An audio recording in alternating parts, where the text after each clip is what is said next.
മനസ്സിനെ ഏറെ പിടിച്ചുലച്ച ഒരു വാർത്ത ഇന്ന് വായിക്കാനിടയായി. വളരെ മാരകമായ രോഗം പിടിപെട്ടുകൊണ്ട് തന്റെ വീട്ടിൽ കഴിയുന്ന മനുഷ്യൻ, അദ്ദേഹം കിടക്കുന്ന ആ റൂമിന്റെ ബാക്കിൽ അയൽവാസിയുടെ ഒരു പട്ടിക്കൂടുണ്ട്.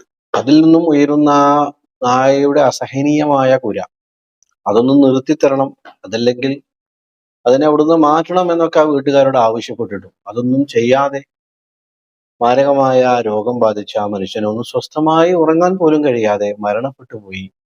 അത്തരത്തിലുള്ളൊരു വാർത്തയാണ് അന്ന് വായിക്കാനിടയായത്. അയൽവാസിയോട് ഈ നായയെ മാറ്റണമെന്ന് കെഞ്ചിയിട്ടും അദ്ദേഹം അത് ചെയ്തില്ല. ആ നായയുടെ കുര നിർത്താൻ ആവശ്യമായ നടപടികൾ സ്വീകരിച്ചതുമില്ല. അങ്ങനെ രോഗിയായ ആ മനുഷ്യന്റെ ഭാര്യയും കുടുംബവും ഒക്കെ മനുഷ്യാവകാശ കമ്മീഷനിലും കോർപ്പറേഷനിലും ഒക്കെ കേസ് കൊടുക്കുകയും അങ്ങനെ ആ കേസിന്റെ വിധി അനുകൂലമായി വന്നപ്പോഴേക്കും ആ മനുഷ്യൻ മരണപ്പെട്ടു പോവുകയും ആയിരുന്നു. ഇവിടെ നാം മനസ്സിലാക്കേണ്ടത്, ഒരു സാമൂഹിക ജീവിയായ മനുഷ്യന് ഇത്തരത്തിലുള്ള ഒരു സംഭവം ഒരിക്കലും ഉണ്ടാവാൻ പാടില്ല. സാമൂഹികമായി ജീവിക്കുമ്പോൾ തികച്ചും നമ്മൾ മാനുഷികമായ പരിഗണനയോടുകൂടി മാത്രമാണ് മുന്നോട്ട് പോകേണ്ടത്. പ്രത്യേകിച്ച് വളരെ വിഷമകരമായ രോഗം ബാധിച്ച് കിടക്കുന്ന ഒരു രോഗിയോട് ഒരിക്കലും ഇത് ചെയ്യാൻ പാടില്ലായിരുന്നു. തീർച്ചയായിട്ടും ഇതിന്റെ ഒരു മതപരമായ പശ്ചാത്തലമോ ഇവരുടെ സ്ഥലമോ ജാതിയോ ഒന്നും ഇവിടെ ഞാൻ പരാമർശിക്കുന്നില്ല.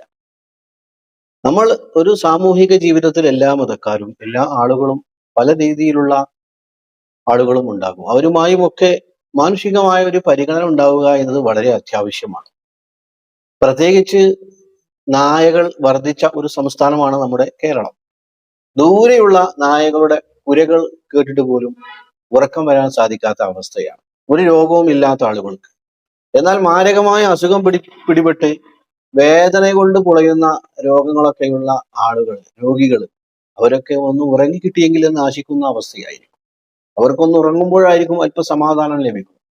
അപ്പൊ ഇത്തരത്തിലുള്ള അവസ്ഥയിൽ നമ്മളോട് പറയുമ്പോൾ അത് പരിഗണിക്കാനുള്ള ഒരു മനസ്സ് നമുക്ക് ഉണ്ടാവുക എന്നത് വളരെ പ്രധാനമാണ്.